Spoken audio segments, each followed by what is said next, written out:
بسم اللہ الرحمن الرحیم۔ السلام علیکم ورحمۃ اللہ وبرکاتہ۔ ان الحمد للہ نحمده ونستعینه ونستغفره ونعوذ باللہ من شرور انفسنا ومن سیئات اعمالنا من يهده الله فلا مضل له ومن يضلله فلا هادي له واشهد ان لا اله الا الله وحده لا شريك له واشهد ان محمدا عبده ورسوله يا ايها الذين امنوا اتقوا الله حق تقاته ولا تموتن الا وانتم مسلمون يا ايها الناس اتقوا ربكم الذي خلقكم من نفس واحده وخلق منها زوجها وبث منهما رجالا كثيرا ونساء واتقوا الله الذي تساءلون به والارحام ان الله كان عليكم رقيبا يا ايها الذين امنوا اتقوا الله وقولوا قولا سديدا يصلح لكم اعمالكم ويغفر لكم ذنوبكم ومن يطع الله ورسوله فقد فاز فوزا عظيما اما بعد فان خير الحديث كتاب الله وخير الهدي هدي محمد صلى الله عليه وسلم وشر الامور محدثاتها وكل محدثة بدعة وكل بدعة ضلالة وكل ضلالة في النار فقد قال الله تبارك وتعالى في القرآن المجيد والفرقان الحميد فأعوذ بالله السميع العليم من الشيطان الرجيم بسم الله الرحمن الرحيم إن عدة الشهور عند الله 12 شهرا في كتاب الله يوم خلق السماوات والأرض منها 4 حرم ذلك الدين القيم فلا تظلموا فيهن أنفسكم رب اشرح لي صدري ويسر لي امري واحلل عقدة من لساني يفقهوا قولي رب زدني علما سبحانك لا علم لنا الا ما علمتنا انك انت العليم الحكيم۔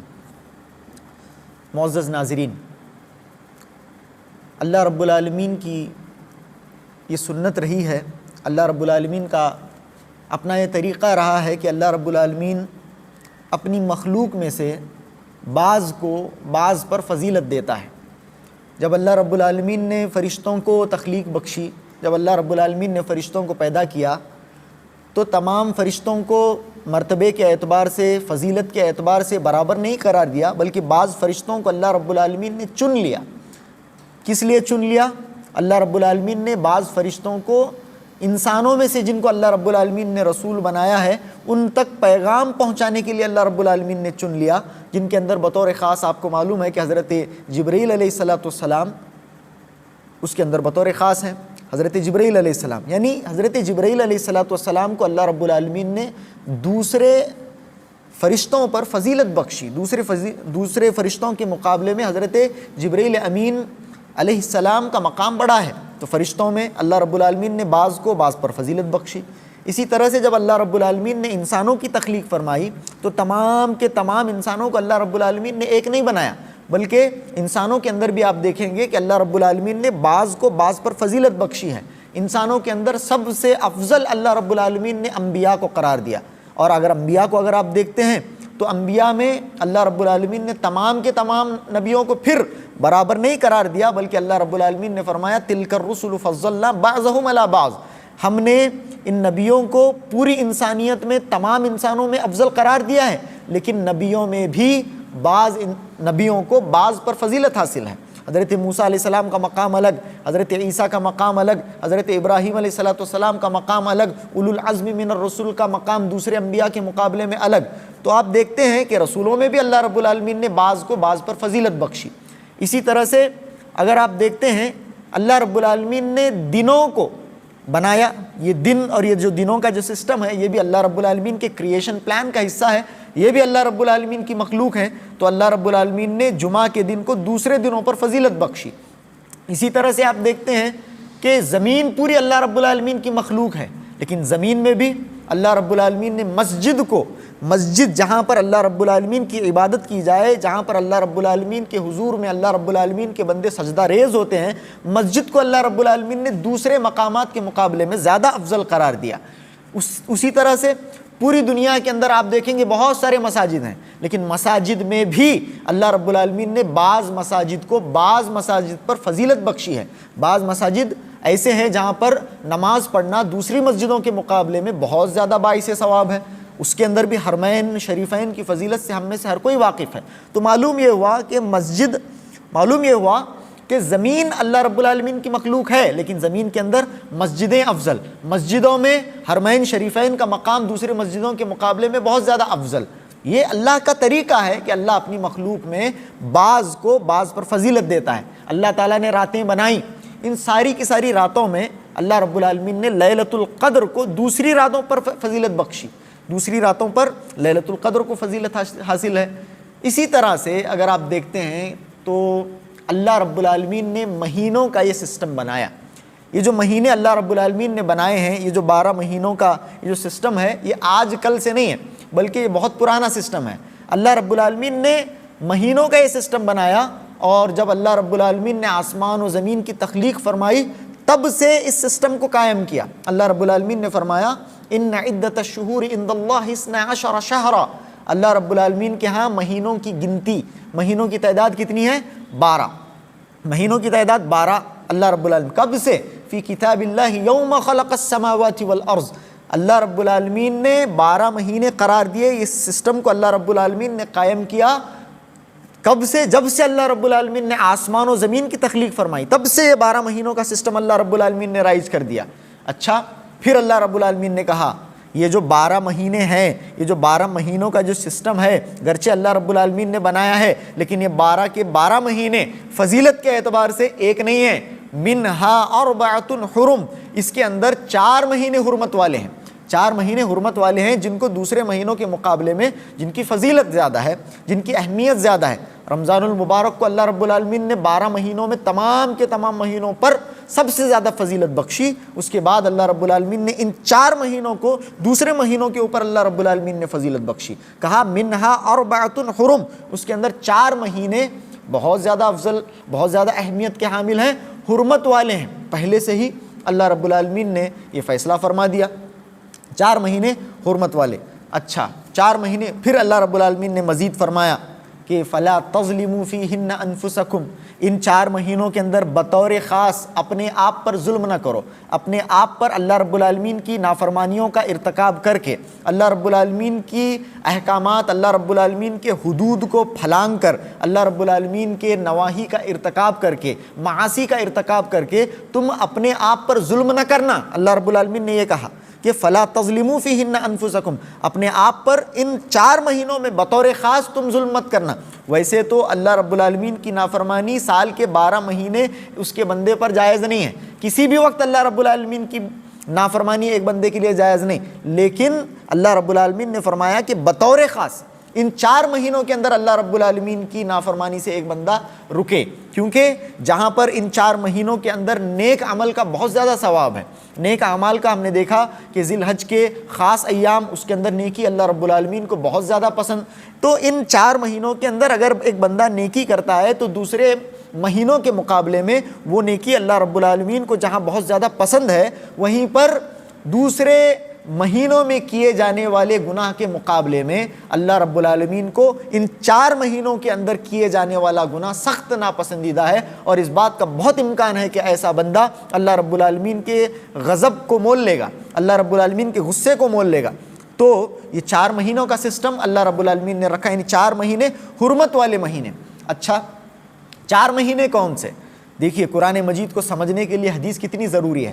قرآن مجید کو حدیث کے بغیر نہیں سمجھا جا سکتا۔ اگر کوئی یہ دعویٰ کرتا ہے کہ ہم قرآن مجید کو حدیث کے بغیر سمجھیں گے تو وہ اپنے دعوے میں جھوٹا ہے، اور ایسا آدمی گمراہ آدمی ہے جو یہ کہتا ہے کہ ہم صرف ہمارے لیے علیکم بالقرآن، تمہارے لیے صرف اللہ، علیکم بکتاب اللہ، تمہارے لیے صرف اللہ رب العالمین کی کتاب کافی ہے۔ ایسا نہیں ہے، اللہ رب العالمین کی کتاب کو حقیقی معنوں میں سمجھنے کے لیے، صحیح معنوں میں سمجھنے کے لیے اللہ کے نبی علیہ الصلوۃ والسلام کی احادیث بہت ضروری ہیں۔ یہاں پر اللہ رب العالمین نے کہا کہ 4 مہینے حرمت والے۔ چلیے حدیث کی طرف جا کر اللہ کے نبی علیہ الصلوۃ والسلام سے پوچھ لیتے ہیں کہ 4 مہینے حرمت والے کون سے ہیں؟ اللہ کے نبی صلی اللہ علیہ وسلم نے فرمایا، یوم النحر کے اپنے خطبے میں اللہ کے نبی صلی اللہ علیہ وسلم نے ایک بہت بڑی آڈینس کو مخاطب کرتے ہوئے اللہ کے نبی صلی اللہ علیہ وسلم نے ایڈریس فرمایا، کہا آپ صلی اللہ علیہ وسلم نے السنۃ 12 شہرا، سال میں 12 مہینے ہوتے ہیں۔ سال میں کتنے مہینے؟ 12۔ منہا اربعۃ حرم، ان 12 مہینوں میں 4 مہینے حرمت والے ہیں، 12 مہینوں میں 4 مہینے حرمت والے ہیں۔ اللہ کے نبی صلی اللہ علیہ وسلم نے فرمایا 4 مہینے کون سے؟ اللہ کے نبی نے فرمایا ثلاثۃ متوالیات، 3 مہینے تو کنٹینیوس ہیں، 3 مہینے کنٹینیوس، ذوالقعدتی، ذوالحجتی والمحرم، یہ 3 مہینے ذوالقعدہ، ذوالحجہ اور محرم 3 مہینے کنٹینیوس ہیں۔ ورجب مضر، اور رجب الگ ہے، الذی بین جمادہ و شعبان، جو جمادہ اور شعبان کے بیچ میں آتا ہے، یہ الگ ہے۔ اللہ کے نبی علیہ الصلوۃ والسلام کا سمجھانے کا انداز بھی دیکھیے، آپ صلی اللہ علیہ وسلم اتنا بیان کر سکتے تھے کہ ذوالقعدہ، ذوالحجہ اور محرم یہ 3 مہینے ہیں اور اس کے علاوہ رجب ہے، بلکہ اللہ کے نبی صلی اللہ علیہ وسلم نے یہ بھی کہا کہ 3 کنٹینیوس ہیں تاکہ لوگوں کو یاد رکھنے میں بھی آسانی ہو جائے۔ 3 مہینے کنٹینیوسلی ہیں اور 1 مہینہ الگ ہے، یہ اللہ کے نبی صلی اللہ علیہ وسلم نے فرمایا۔ تو معلوم یہ بات ہوئی کہ 4 مہینے بہت زیادہ عظمت والے، 4 مہینے حرمت والے، اور ان 4 مہینوں کے اندر 1 مہینے میں اب ہم سانس لے رہے ہیں، وہ ہے محرم الحرام کا مہینہ۔ اس کی فضیلت کے لیے یہ ایک آیت اور اس کے ساتھ یہ حدیث کافی ہے۔ محرم الحرام کا مہینہ جس کے اندر میں اور آپ اس وقت سانس لے رہے ہیں، یہ حرمت والے مہینوں میں سے ہے۔ اس مہینے کی اہمیت، اس مہینے کی حرمت اور اس مہینے کی عظمت کو اللہ رب العالمین نے اول روز سے اللہ رب العالمین نے مسلم رکھا ہے۔ پہلے دن سے، جب سے اللہ رب العالمین نے آسمان و زمین کی تخلیق فرمائی ہے، تب سے محرم الحرام کا مہینہ بہت زیادہ عظمت والا ہے۔ تو یہ بات ہمیں معلوم ہوئی کہ محرم کا مہینہ بہت زیادہ عظمت والا ہے، حرمت والا ہے، تو اس حدیث سے یہ بات ثابت ہوتی ہے۔ اس کے بعد مزید اس مہینے کے فضائل میں کیا وارد ہے کتاب و سنت کے اندر، تو ایک بہت ہی اہم حدیث جو مسلم شریف کے اندر عام طور سے ان دنوں کے اندر جو سوشل میڈیا کا بھی جو حدیث عام طور سے گردش کر رہی ہے، بہت زیادہ آپ نے اگر موبائل کھولیں گے تو لوگ اس حدیث کو بہت زیادہ ڈسپلے کر رہے ہیں۔ کون سی حدیث؟ اللہ کے نبی صلی اللہ علیہ وسلم نے فرمایا کہ افضل الصیام بعد رمضان شہر اللہ المحرم، رمضان المبارک کے فرض روزوں کے بعد سب سے زیادہ افضل روزے، اللہ رب العالمین کو سب سے زیادہ پسند روزے محرم کے روزے ہیں۔ شہر اللہ المحرم، کون سا مہینہ؟ اللہ کا مہینہ، شہر اللہ المحرم، اللہ کا مہینہ محرم۔ اللہ اکبر۔ محرم کی اہمیت میں یہ ایک پھر سے نیل ان دا کافن ہو گیا، یعنی کتنی بڑی بات کہ اللہ رب العالمین نے اس مہینے کی اضافت اپنی طرف کی ہے۔ گرچہ سارے کے سارے مہینے، پورے کے پورے 12 مہینے اللہ رب العالمین کے ہیں، لیکن اللہ رب العالمین نے محرم کا خاص انتساب اپنی طرف کیا، محرم کی نسبت اپنی طرف کی، محرم کی اضافت اپنی طرف کرتے ہوئے اللہ رب العالمین نے فرمایا شہر اللہ المحرم، شہر اللہ المحرم، اللہ رب العالمین کا مہینہ محرم۔ اس مہینے کے اندر رکھے جانے والے روزے اللہ رب العالمین کو دوسرے مہینوں کے مقابلے میں سب سے زیادہ پسند ہیں، سوائے رمضان المبارک کے، کیونکہ رمضان المبارک کے روزے تو فرض روزے ہیں اور فرض عبادت کا مقابلہ کوئی نفلی عبادت نہیں کر سکتی، اسے یاد رکھیں۔ رمضان المبارک کے روزوں کے بعد اللہ رب العالمین کو سب سے زیادہ پسند شہر اللہ المحرم، اللہ کے مہینے محرم کے روزے ہیں، سبحان اللہ۔ تو یہ محرم کی فضیلت میں چند باتیں تھیں۔ اب یہاں سے آگے بڑھتے ہیں۔ اب ہم میں سے ہر ایک کو چاہیے کہ اللہ رب العالمین کے اس مہینے میں، محرم کے اس مہینے میں زیادہ سے زیادہ نیک اعمال کرے، زیادہ سے زیادہ نیک اعمال کرے۔ زیادہ سے زیادہ نیک اعمال میں بھی جیسے اس حدیث سے معلوم ہوا، ایک آدمی بکثرت روزوں کا اہتمام کرے، بکثرت روزوں کا اہتمام کرے، زیادہ سے زیادہ آدمی روزے رکھے، زیادہ سے زیادہ آدمی روزے رکھے۔ اچھا کتنے روزے رکھے؟ ایک سوال پیدا ہو سکتا ہے، کتنے روزے آدمی رکھے؟ اگر کسی نے یہ سوال کیا کیا میں محرم الحرام پورے مہینے کے روزے رکھوں، کیا میں پورے مہینے کے روزے رکھ سکتا ہوں؟ تو جواب ہوگا نہیں، جواب ہوگا نہیں، آپ پورے مہینے کے روزے نہیں رکھ سکتے، کیونکہ اللہ کے نبی صلی اللہ علیہ وسلم سے ثابت نہیں ہے۔ آپ صلی اللہ علیہ وسلم سے رمضان المبارک کے علاوہ کسی مہینے کے پورے روزے ثابت نہیں۔ باقی کے جو 11 مہینے ہیں، گرچہ اللہ کے نبی صلی اللہ علیہ وسلم روزوں کا اہتمام فرماتے تھے، اور شعبان کے اندر بطور خاص اللہ کے نبی صلی اللہ علیہ وسلم دوسرے مہینوں کے مقابلے میں رمضان المبارک کے بعد بہت زیادہ روزے اللہ کے نبی صلی اللہ علیہ وسلم رکھتے تھے، یہاں تک کہ پورا مہینے کے قریب اللہ کے نبی صلی اللہ علیہ وسلم روزے رکھتے تھے شعبان کے اندر۔ حضرت عائشہ رضی اللہ تعالیٰ عنہ کی اس سلسلے میں حدیث موجود ہے، کان رسول اللہ صلی اللہ علیہ وسلم یصوم شعبان کلہ الا قلیلا، کہ اللہ کے نبی صلی اللہ علیہ وسلم کے بارے میں حضرت عائشہ فرماتی ہیں کہ اللہ کے نبی صلی اللہ علیہ وسلم شعبان کا مہینہ پورا روزے رکھتے تھے، سوائے چند روزوں کے، سوائے چند روزوں کے تو بہت ساری احادیث اس سلسلے میں وارد ہیں۔ ان تمام احادیث کو تطبیق دینے کے بعد علماء اس نتیجے پر پہنچے ہیں کہ شعبان کے مہینے میں بھی اللہ کے نبی صلی اللہ علیہ وسلم پورے روزے نہیں رکھتے تھے، 1-2 روزے اللہ کے نبی صلی اللہ علیہ وسلم شعبان میں بھی چھوڑ دیتے تھے۔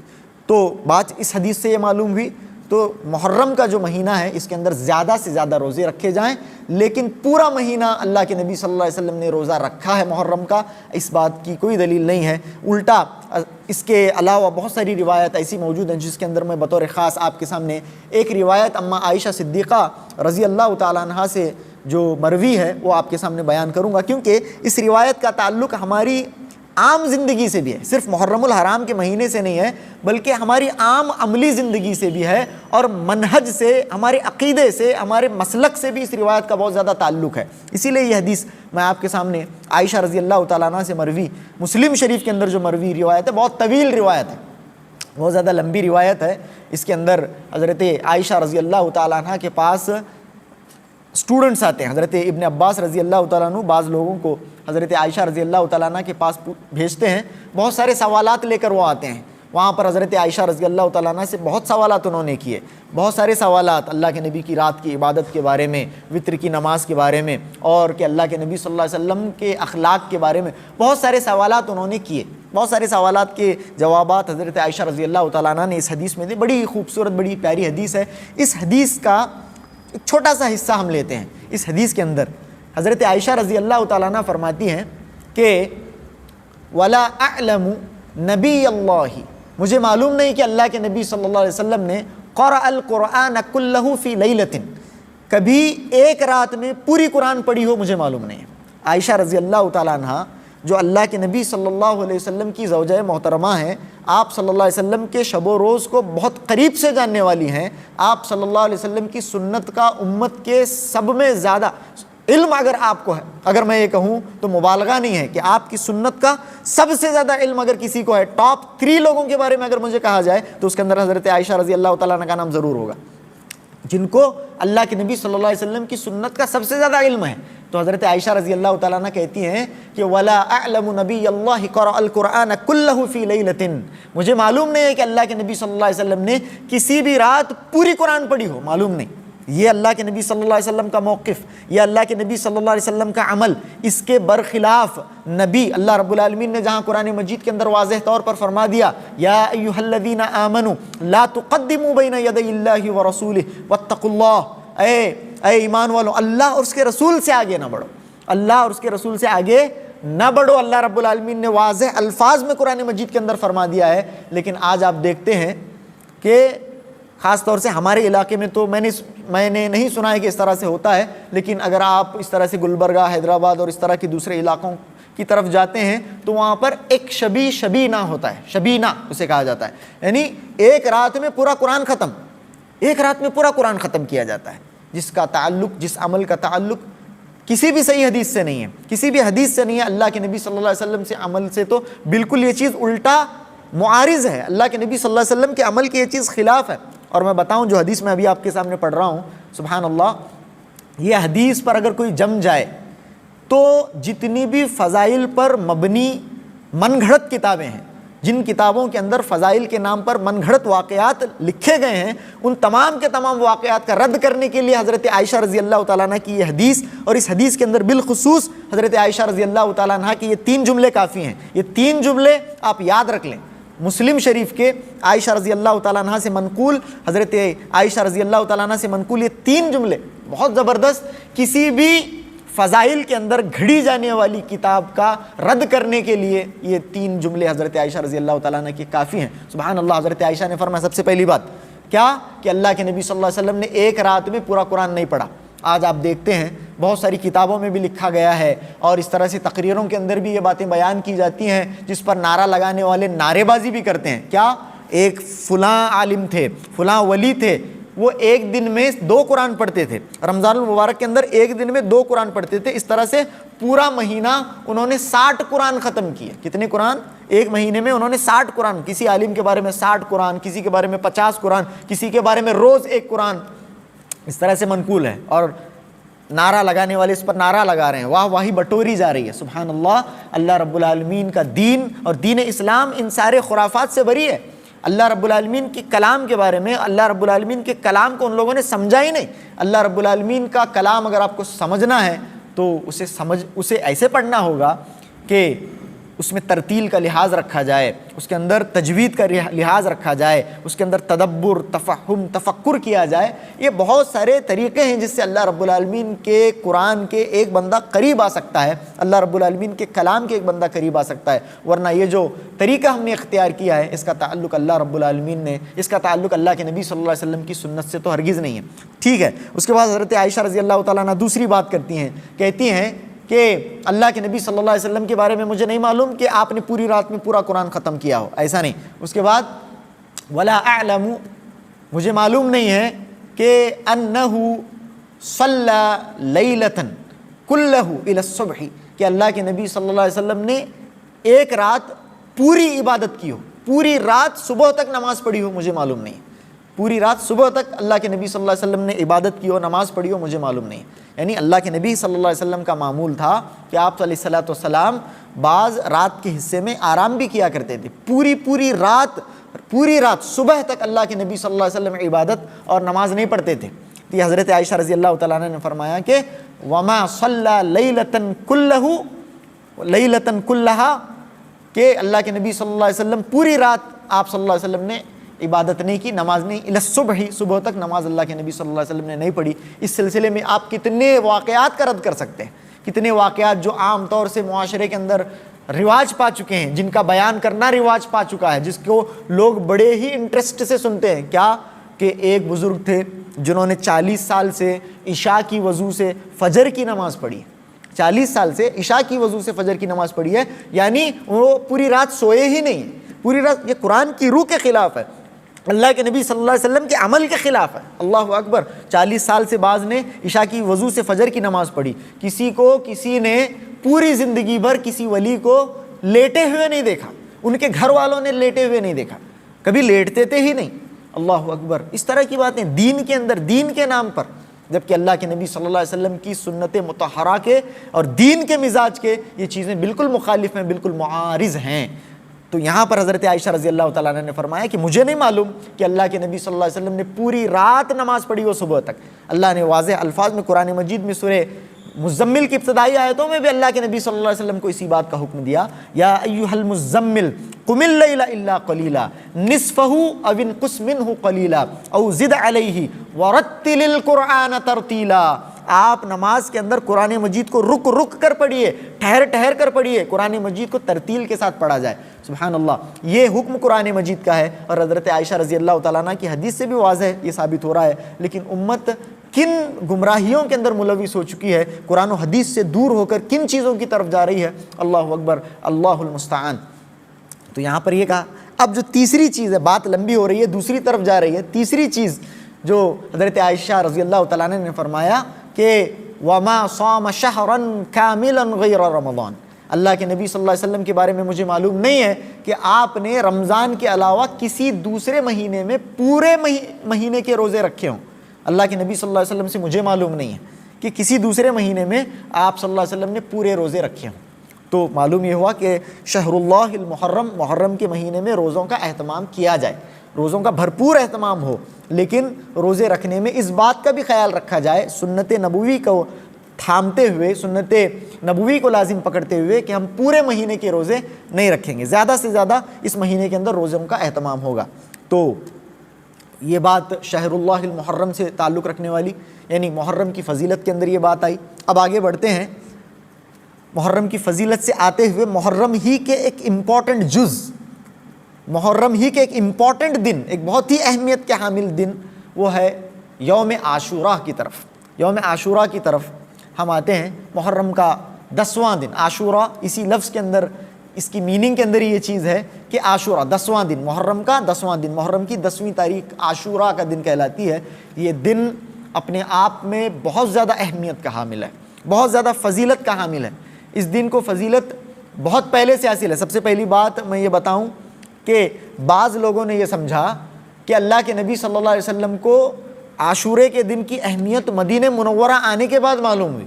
جب اللہ کے نبی صلی اللہ علیہ وسلم نے دیکھا کہ یہود روزہ رکھتے ہیں، جب اللہ کے نبی صلی اللہ علیہ وسلم نے یہود سے پوچھا کہ تم کیوں روزہ رکھتے ہو، جب انہوں نے بتایا وغیرہ، اس حدیث کی طرف میں آ رہا ہوں، جب اللہ کے نبی کو معلوم ہوا کہ یہود روزہ رکھتے ہیں اور یہ بہت اہم دن ہے، تب اللہ کے نبی صلی اللہ علیہ وسلم نے روزہ رکھا۔ ایسا نہیں ہے، ایسا بالکل نہیں ہے۔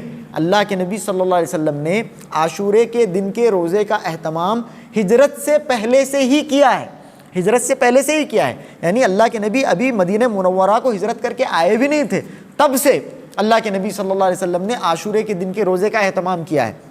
یہاں تک کہ نہ کہ صرف یہ کہ آپ صلی اللہ علیہ وسلم نے کیا ہے، بلکہ زمانے جاہلیت میں قریش بھی، جی ہاں، یہ ساری روایات صحیحین کے اندر آپ کو ملیں گی، بخاری و مسلم کے اندر یہ ساری روایات آپ کو ملیں گی کہ اللہ کے نبی صلی اللہ علیہ وسلم نے کب عاشورے کا روزہ زمانے جاہلیت میں قریش رکھتے تھے، اور مکی کی زندگی میں اللہ کے نبی صلی اللہ علیہ وسلم نے اس روزے کا اہتمام فرمایا، یہاں تک کہ عاشورے کا روزہ مسلمانوں پر رمضان کے روزوں کی فرضیت سے پہلے فرض تھا۔ عاشورے کا روزہ مسلمانوں پر رمضان کے روزوں کی فرضیت سے پہلے فرض تھا۔ سبحان اللہ، اتنا اہمیت کا حامل۔ جب رمضان کے روزے مدینہ منورہ میں فرض ہو گئے، تب اللہ کے نبی صلی اللہ علیہ وسلم نے عاشورے کے روزے کے بارے میں فرمایا، فَمَنْ شَاءَ فَلْيَصُمْهُ وَمَنْ شَاءَ فَلْيَتْرُكْهُ۔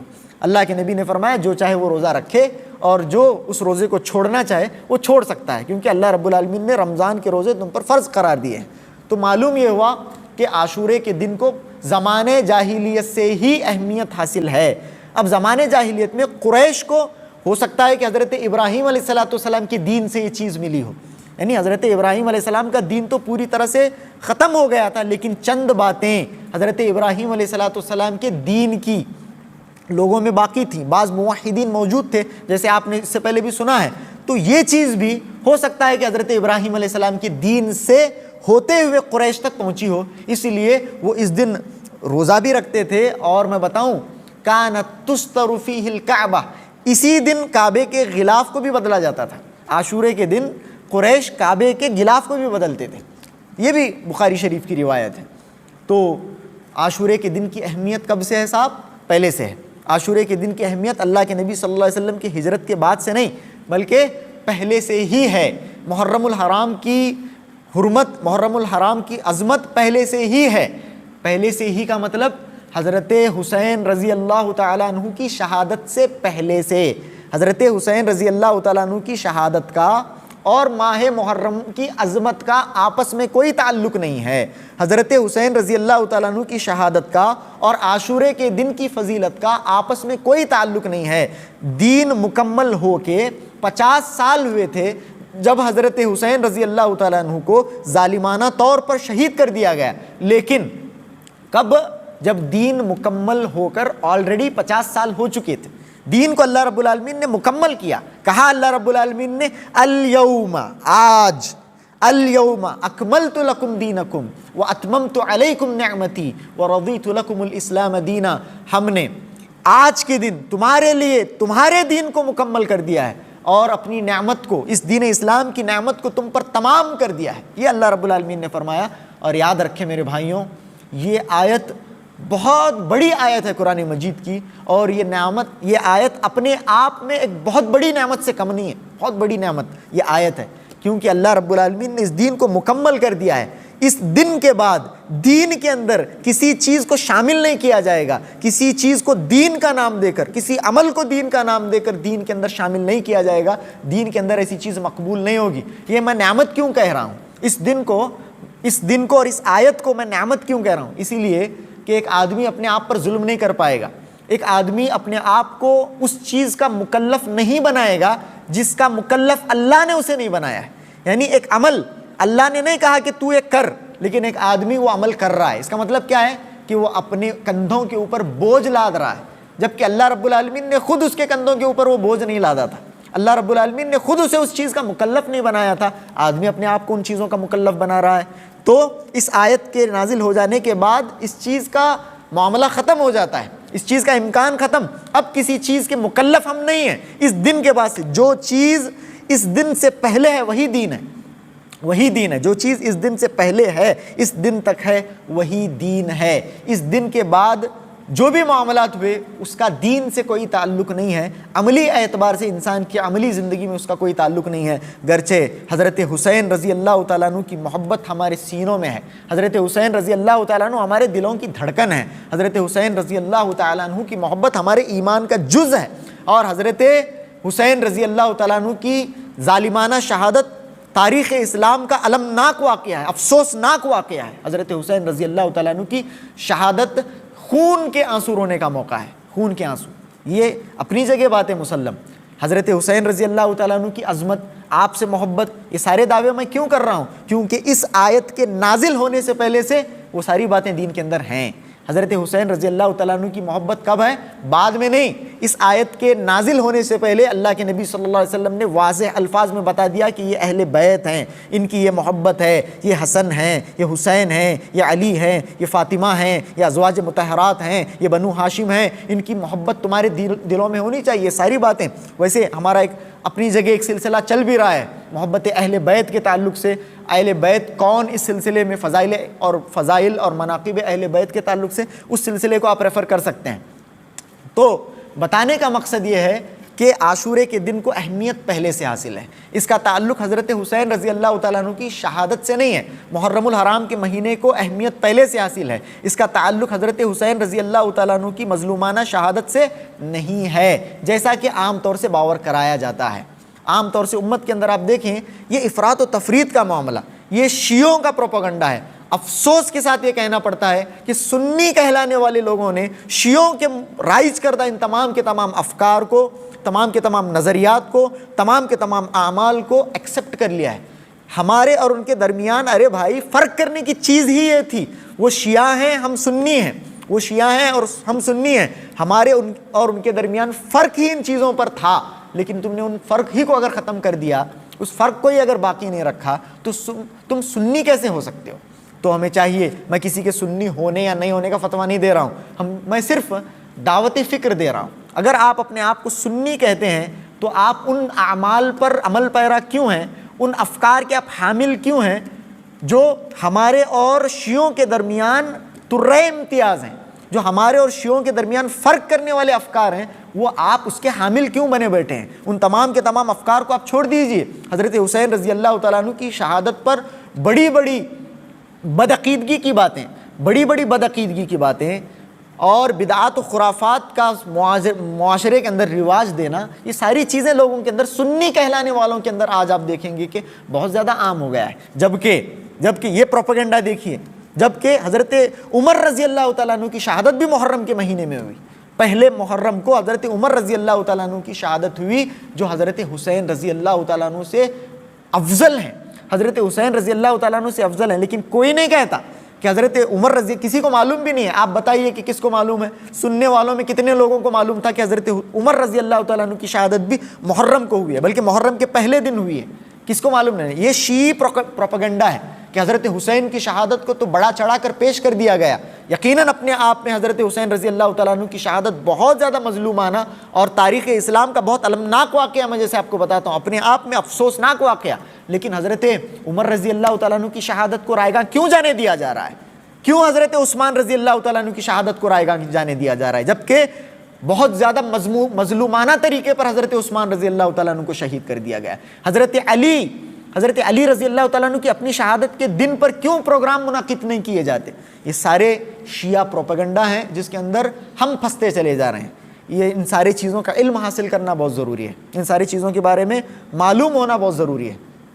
خیر، تو یہاں پر ہمیں بات معلوم ہوئی کہ حضرت حسین رضی اللہ تعالیٰ عنہ کی شہادت کا اور محرم کی اور عاشورے کی فضیلت کا اپنے آپ میں کوئی تعلق نہیں ہے۔ اب واپس عاشورے کی فضیلت کی طرف آتے ہیں کہ اللہ کے نبی علیہ الصلوۃ والسلام مکہ مکرمہ سے، جبکہ مکہ مکرمہ میں بھی آپ صلی اللہ علیہ وسلم عاشورے کے روزے کا اہتمام کرتے تھے۔ آپ صلی اللہ علیہ وسلم مدینہ منورہ، فلما قدم رسول اللہ صلی اللہ علیہ وسلم المدینہ، آپ صلی اللہ علیہ وسلم جب مدینہ منورہ آئے تو وہاں پر آپ صلی اللہ علیہ وسلم فرعا الیہود، آپ صلی اللہ علیہ وسلم نے یہود کو دیکھا کہ سیامن، وہ عاشورے کے دن کا اہتمام کرتے ہیں، عاشورے کے دن روزے کا اہتمام آپ صلی اللہ علیہ وسلم کرتے ہیں، یہود کرتے ہیں۔ تو آپ علیہ الصلوۃ والسلام نے یہود سے پوچھا کہ ما ھذا، تم عاشورے کے دن روزے کا اہتمام کیوں کرتے ہو؟ تو انہوں نے کہا ھذا یوم عظیم، یہ بہت بڑا دن ہے. بہت ساری روایت اس سلسلے میں منقول ہے. انہوں نے کہا ھذا یوم صالح، یہ بہت اچھا دن ہے ہمارے لیے، بہت اچھا. کیوں اچھا؟ کیا کہ اللہ رب العالمین نے انجا اللہ موسیٰ وقومہ من فرعون، اللہ رب العالمین نے اس دن حضرت موسیٰ علیہ السلام کو اور ان کی قوم کو فرعون سے نجات دی. یہ ہمارے لیے بہت اچھا دن ہے، یہ ہمارے لیے بہت صالح دن ہے. تو اللہ کے نبی صلی اللہ علیہ وسلم نے کہا، بہت سچی بات کہی، بڑی پیاری بات کہی، نحن اولا و احق بموسیٰ منکم، موسیٰ پر تمہارے سے زیادہ حق ہمارا ہے. موسیٰ علیہ السلام پر کس کا حق ہے؟ تمہارے سے زیادہ. تم تو موسیٰ علیہ السلام کی محبت کا دم بھرتے ہو، لیکن موسیٰ علیہ السلام جو دعوت لے کر آئے تھے، جو دین حضرت موسیٰ علیہ السلام لے کر آئے تھے، اس دین کو تم نے اپنے پیروں تلے روندا ہے. اس دین کے حقیقی حامل ہم ہیں. حضرت موسیٰ علیہ السلام پر ہمارے رائٹس ریزروڈ ہیں، حضرت موسیٰ علیہ السلام پر ہمارے حق مسلم ہیں. نحن احق و اولا بموسیٰ منکم، اللہ کے نبی صلی اللہ علیہ وسلم نے فرمایا. فصامہ وامر بصیامہ، اللہ کے نبی صلی اللہ علیہ وسلم نے عاشورے کے دن کا روزہ رکھا اور صحابہ کرام کو بھی اس دن روزہ رکھنے کا حکم دیا. آپ صلی اللہ علیہ وسلم خود بھی روزہ رکھتے تھے اور صحابہ کرام کو بھی اللہ کے نبی صلی اللہ علیہ وسلم نے روزہ رکھنے کا حکم دیا. تو خیر، آپ صلی اللہ علیہ وسلم سے یہ بات تو ثابت ہو گئی کہ اس دن اللہ کے نبی صلی اللہ علیہ وسلم روزے کا اہتمام فرماتے تھے. اب عاشورے کے دن کا روزہ کب رکھا جائے، عاشورے کے دن کے ساتھ روزہ کب رکھا جائے، یہ اپنے آپ میں ایک علمی مسئلہ ہے، ایک اہم سوال ہے. تو سب سے پہلی بات، بہت واضح بات کہ اللہ کے نبی صلی اللہ علیہ وسلم 10 تاریخ کو روزہ رکھتے تھے. 10 تاریخ کو، 10 محرم کو اللہ کے نبی صلی اللہ علیہ وسلم عاشورے کے دن کا روزہ رکھتے تھے. صحابہ اللہ کے نبی کے پاس آئے صلی اللہ علیہ وسلم، کہا اے اللہ کے نبی صلی اللہ علیہ وسلم ھذا الیوم تعظمہ الیہود والنصارى، اے اللہ کے نبی صلی اللہ علیہ وسلم عاشورے کا یہ دن، اس دن کی تو یہود بہت عظمت کرتے ہیں، نصارہ اس دن کو بہت امپورٹنٹ سمجھتے ہیں، بہت عظمت اس کی کرتے ہیں. اور ہمیں تو، صحابہ کو یہ بات معلوم تھی کہ ہمیں تو اس بات کا حکم دیا گیا ہے کہ ہمیں یہود و نصارہ کی مخالفت کرنی ہے. اللہ کے نبی صلی اللہ علیہ وسلم کے پاس صحابہ آتے ہیں اور کہا کہ یہ دن وہ ہے جس کی یہود بہت تعظیم کرتے ہیں، بہت تکریم کرتے ہیں، وہ بھی اس دن روزہ رکھتے ہیں، ہم بھی اس دن روزہ رکھتے ہیں. تو یہود کی مشابہت کہیں اس کے اندر نہ ہو رہی ہو، یہ اشارہ اللہ کے نبی صلی اللہ علیہ وسلم کو صحابہ نے دیا. تو اللہ کے نبی علیہ السلام نے فرمایا اذا کان العام المقبل ان شاء اللہ لصمنا اليوم التاسع، اللہ کے نبی نے فرمایا آنے والا سال اگر اللہ چاہے تو میں 9 کا روزہ رکھوں گا، ہم 9 کا روزہ رکھیں گے. اللہ کے نبی صلی اللہ علیہ وسلم نے یہ فرمایا. دوسری حدیث میں فرمایا لأصومن التاسع، میں آئندہ سال 9 کا روزہ ضرور رکھوں گا، یہ اللہ کے نبی صلی اللہ علیہ وسلم نے فرمایا. تو یہاں پر اس حدیث میں رک کر ایک علمی مسئلے کی میں وضاحت کرنا چاہوں گا.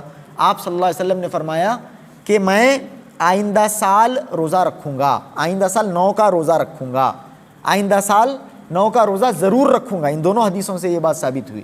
اس کے اندر 9 کا بھی روزہ رکھوں گا، عربی متن کو اگر آپ دیکھیں گے تو بھی نہیں ہے، اس کے اندر بھی نہیں ہے. تو بعض علماء نے ان حدیثوں سے یہ موقف اختیار کیا کہ 10 کو روزہ نہ رکھا جائے، 10 کو روزہ نہ رکھا جائے، 9 کو ہی روزہ رکھا جائے. عاشورے کا روزہ یہود 10 کو رکھتے ہیں. اب اللہ کے نبی صلی اللہ علیہ وسلم کی خواہش کے مطابق آپ صلی اللہ علیہ وسلم نے جس کا اظہار فرمایا تھا، ہم 9 کو روزہ رکھیں گے. اگر میں آئندہ سال رہا انشاءاللہ میں 9 کا روزہ رکھوں گا، میں ضرور 9 کا روزہ رکھوں گا، یہ اللہ کے نبی صلی اللہ علیہ وسلم نے کہا. لیکن میں 9 کا بھی روزہ نہیں، یہ اللہ کے نبی صلی اللہ علیہ وسلم نے کہا. تو بعض علماء نے اس حدیث سے دلیل لیتے ہوئے یہ کہا کہ 10 کو روزہ رکھنے کا حکم منسوخ ہو گیا، اب ہم 9 کو ہی روزہ رکھیں گے. یہ علماء کا ایک موقف. اس کے بعد ایک موقف، اللہ کے نبی صلی اللہ علیہ وسلم نے کہا میں 9 کا روزہ رکھوں گا. آپ صلی اللہ علیہ وسلم نے یہ نہیں کہا کہ 10 کا روزہ اس کے بعد سے نہیں رکھنا ہے. 10 کا روزہ تو رکھنا ہی ہے، 10 کا روزہ تو رکھنا ہی ہے. آئندہ سال وہ تو ہے، اس کی اہمیت تو پہلے سے ہی ہے اور اس کی اہمیت بہت پرانی ہے، وہ تو اپنی جگہ مسلم ہے، اس پر کوئی شک بھی نہیں ہے. 10 تاریخ کو تو روزہ رکھا ہی جائے گا.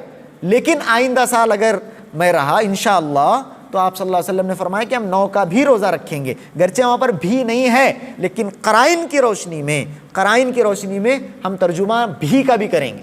تو یہ آپ صلی اللہ علیہ وسلم نے فرمایا اور یہی زیادہ صحیح قول ہے، یہی راجح قول ہے کہ 10 کے ساتھ 9 کا روزہ بھی رکھا جائے، 10 کے ساتھ 9 کا روزہ بھی رکھا جائے.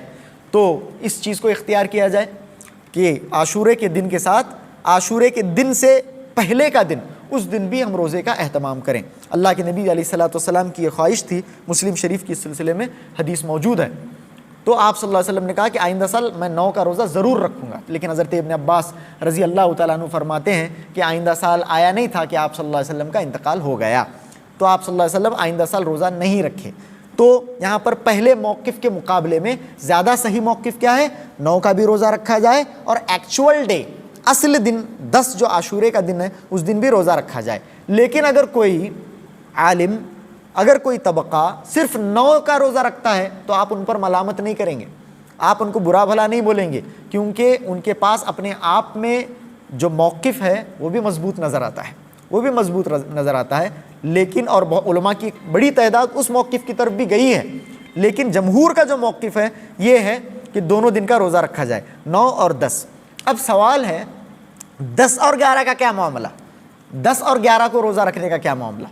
اس سلسلے میں ایک حدیث ہے، ایک حدیث اس سلسلے میں مسند احمد کی حدیث ہے کہ آپ صلی اللہ علیہ وسلم نے فرمایا سومو قبلہ یومن او بعدہ یومن۔ آپ صلی اللہ علیہ وسلم نے فرمایا کہ اس سے ایک دن پہلے روزہ رکھو یا پھر ایک دن بعد روزہ رکھو، یعنی عاشورے کے ساتھ ایک دن پہلے یا پھر عاشورے کے ایک دن بعد، 9-10 کا یا 10-11 کا۔ لیکن میں آپ کو بتاؤں یہ حدیث ضعیف ہے، یہ حدیث صحیح نہیں ہے، یاد رکھا جائے یہ حدیث صحیح نہیں ہے۔ گرچہ علماء نے یہود کی مخالفت کے پیش نظر جو 9 کا روزہ رکھ نہیں پائے ان کو 11 تاریخ کا روزہ رکھنے کی بھی اجازت دی ہے، لیکن یہ قول حدیث کی بنا پر نہیں ہے، کیونکہ یہ حدیث حجت کے لائق نہیں ہے، یہ حدیث قابل حجت نہیں ہے، یہ حدیث ضعیف ہے۔ تو میں کہوں گا کہ زیادہ تر جو راجح قول ہے وہ 9 اور 10 کا ہے، 9 اور 10 کو ہم روزے کا اہتمام کریں۔ اگر کوئی 9 اور 10 کو روزہ نہیں رکھ سکتا ہے، 9 کا روزہ رکھنا اس کے لیے ممکن نہیں ہے، تو وہ 10 کا روزہ رکھے، 10 کا روزہ رکھے۔